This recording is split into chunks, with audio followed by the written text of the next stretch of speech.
ನಮಸ್ಕಾರ. ಇದು sir father Stan ಸ್ವಾಮಿಯವರ custody ಸಾವುನ ಹಿನ್ನೆಲೆಯಲ್ಲಿ ಇವತ್ತು ಮತ್ತೆ ಏನೋ ಚರ್ಚೆಗೆ ಬಂದಿರುವಂಥ ಮಾನವ ಹಕ್ಕುಗಳ ಉಲ್ಲಂಘನೆ ವಿಚಾರ ಮತ್ತು ಈ ಸಾವು ನ್ಯಾಯವೇ ಅನ್ನುವಂಥ ವಿಚಾರದಲ್ಲಿ ನಾವು ಮಾತಾಡ್ತಾ ಇದ್ದೇವೆ. ನೀವು ಏನು ಹೇಳಲಿಕ್ಕೆ ಬಯಸ್ತೀರಿ ಸರ್? ನಾನು ಈ ಸಾವನ್ನು ಒಂಥರ ಕಾನೂನಿನ ಪರಿಭಾಷೆಯಲ್ಲಿ ಅಥವಾ ಹಕ್ಕಿನ ಪರಿಭಾಷೆಯಲ್ಲಿ ವಿಮರ್ಶೆ ಮಾಡೋದಿಲ್ಲ. ಸರಿ, ನನಗೆ ಅವರ ಸಾವು, ಹುಟ್ಟಿದ ಮನುಷ್ಯ ಸಾಯ್ಬೇಕು, ಅದೇನು ನನ್ನನ್ನು ದೊಡ್ಡ ಮಟ್ಟಿಗೆ ಕಾಡಲಿಲ್ಲ. ಆದರೆ ಅವರ ಬದುಕು ಮತ್ತೆ ಸಾವು ಎತ್ತಿದ ಪ್ರಶ್ನೆಗಳು ನನ್ನನ್ನು ತುಂಬಾ ಡಿಸ್ಟರ್ಬ್ ಮಾಡಿವೆ. ಯಾಕೆ ಅಂತ ಹೇಳಿದ್ರೆ, ಈ ಪ್ರಶ್ನೆಗಳಿವೆ ಅಲ್ವಾ, ಅವರ ಬದುಕು ಸಾವಿನ ಪ್ರಶ್ನೆ, ಇದು ನಮ್ಮ ಡೆಮಾಕ್ರಸಿ, ಜುಡಿಷಿಯರಿ, ಪೊಲೀಸ್ ವ್ಯವಸ್ಥೆ ಮೇಲೆ ಮಾಡುವ ದೊಡ್ಡ ಕಮೆಂಟ್ರಿ, ಇದು ವಿಮರ್ಶೆ. ಇದು ಕೇವಲ ಈ ಸಂಸ್ಥೆಗಳ ಮೇಲೆ ಮಾತ್ರ ವಿಮರ್ಶೆ ಅಲ್ಲ, ಇದೇ ಸಂಸ್ಥೆಗಳನ್ನು ನಾವು ಹುಟ್ಟಿ ಹಾಕಿದ್ದು, ಅಂದ್ರೆ ನಮ್ಮ ಸಮಾಜ ಸಂಸ್ಕೃತಿ. ಆದ್ದರಿಂದ ನಮ್ಮ ಸಮಾಜ ಸಂಸ್ಕೃತಿಯ ಮೇಲೆ ಕೂಡ ಈ ವಿಮರ್ಶೆ ಇದೆ. ಯಾಕೆಂತ ಹೇಳಿದ್ರೆ, ಹಲೋ, ಕೇಳಿಸ್ತಾ ಉಂಟು ಸರ್, ಮುಂದುವರಿಸಿ. ನೋಡಿ, ತಮಿಳುನಾಡಿನ ಯಾವುದೋ ಮೂಲೆಯಲ್ಲಿದ್ದ ಪಾದ್ರಿ ಸ್ಟ್ಯಾನ್ಲಿ ಸ್ವಾಮಿ ಅವರು ಮನಸ್ಸು ಮಾಡ್ತಿದ್ರೆ ಇಲ್ಲಿ ದಕ್ಷಿಣ ಭಾರತದಲ್ಲಿ ಸಾಕಷ್ಟು ಕ್ರಿಶ್ಚಿಯನ್ ಇನ್ಸ್ಟಿಟ್ಯೂಷನ್ಸ್ ಇವೆ. ಮತ್ತೆ ಅವರು ಪೋಸ್ಟ್ ಗ್ರಾಜುಯೇಟ್, ಅವರು ಯಾವುದೋ ಸಂಸ್ಥೆಯಲ್ಲಿ ಡೈರೆಕ್ಟರ್ ಆಗಿಯಾ, ಮೇಸ್ಟರ್ ಆಗಿಯಾ ಅಥವಾ ಪಾದ್ರಿ ಆಗಿಯೋ ನೆಮ್ಮದಿಯಲ್ಲಿ ಬದುಕಬಹುದಿತ್ತು. ಖಂಡಿತ. ಆದ್ರೆ ಹಾಗೆ ಮಾಡಲಿಲ್ಲ ಅವರು. ದೇಶದ ಯಾವುದೋ ಮೂಲೆಯಲ್ಲಿರುವ ಬುಡಕಟ್ಟುಗಳ ಬದುಕು ನೋವಿದೆ ಅಲ್ಲ, ಅದು ಅವರನ್ನು ಆ ಕಡೆಗೆ ಕರೀತು. ಅದರಲ್ಲಿ ಅರ್ಥ ಇದೆ.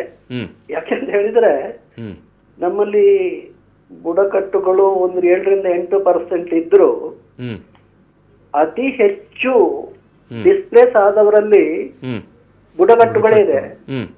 ಹೆಚ್ಚು ಕಡಿಮೆ ಒಂದು 40% ಬುಡಕಟ್ಟುಗಳು ವಸತಿ ಕಳೆದುಕೊಂಡಿದ್ದಾರೆ. ಕಳೆದ ನಮ್ಮ ಈ ಡೆವಲಪ್ಮೆಂಟ್ ಇದೆಲ್ಲ, ಇಂಡಸ್ಟ್ರಿಯಲೈಸೇಷನ್, ರೈಲ್ವೇಸ್, ಮೈನಿಂಗ್, ಇದಕ್ಕಾಗಿ 40% ಎಸ್ಟಿಗಳು ವಸತಿ ಕಳ್ಕೊಂಡಿದ್ದಾರೆ.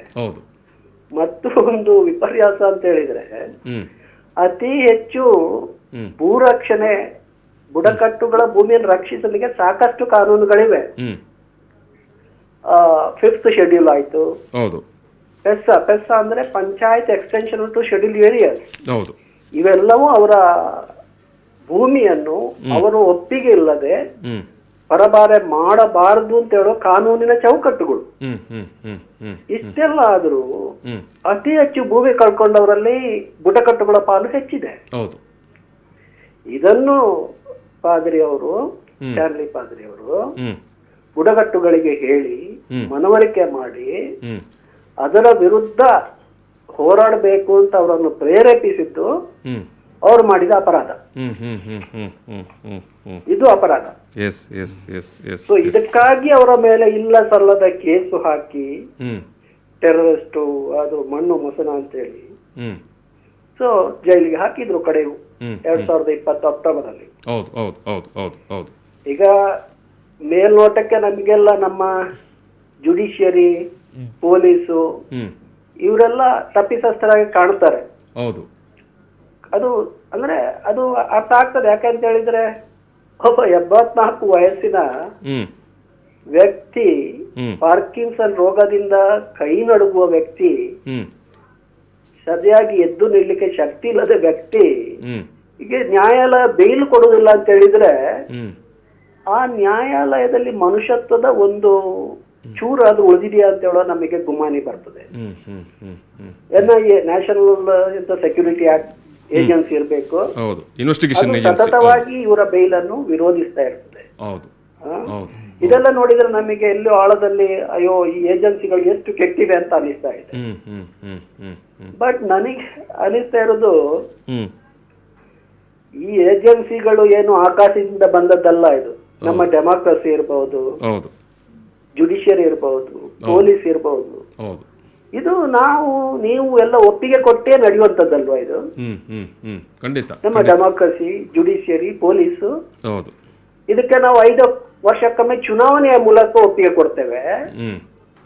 ಮತ್ತೆ ದಿನಾನಿತ್ಯ ಈ ರೀತಿ ಜನರನ್ನು ಬಲಿ ಕೊಡುವಾಗ ಅದರ ವಿರುದ್ಧ ಮಾತಾಡದೆ ಎದ್ದು ನಿಲ್ಲದೆ ನಾವು ದಿನನಿತ್ಯ ಒಪ್ಪಿಗೆ ಕೊಡ್ತಾ ಇದ್ದೇವೆ ಅದಕ್ಕೆ. ಹೌದು ಹೌದು. ಸೊ ಆದ್ದರಿಂದ ನನಗೆ ಏನ್ ಅನಿಸ್ತಾ ಇದೆ ಅಂತ ಹೇಳಿದ್ರೆ, ಈ ಸಂಸ್ಥೆಗಳು ಇದೆಲ್ಲ ನಮ್ಮ ಸಮಾಜದ ಆಳದಲ್ಲಿ, ಬಹುತೇಕ ನಮ್ಮ ಮೇಲ್ವರ್ಗದ ಸಮಾಜ ಸಂಸ್ಕೃತಿಯ ಗರ್ಭದಲ್ಲಿ ಅಡಗಿರುವ ಕ್ರೌರ್ಯ, ಹಿಂಸೆ, ಅಸಮಾನತೆಗಳ ಪ್ರತಿರೂಪ ಈ ಸಂಸ್ಥೆಗಳು. So they are reflecting the inherent violence.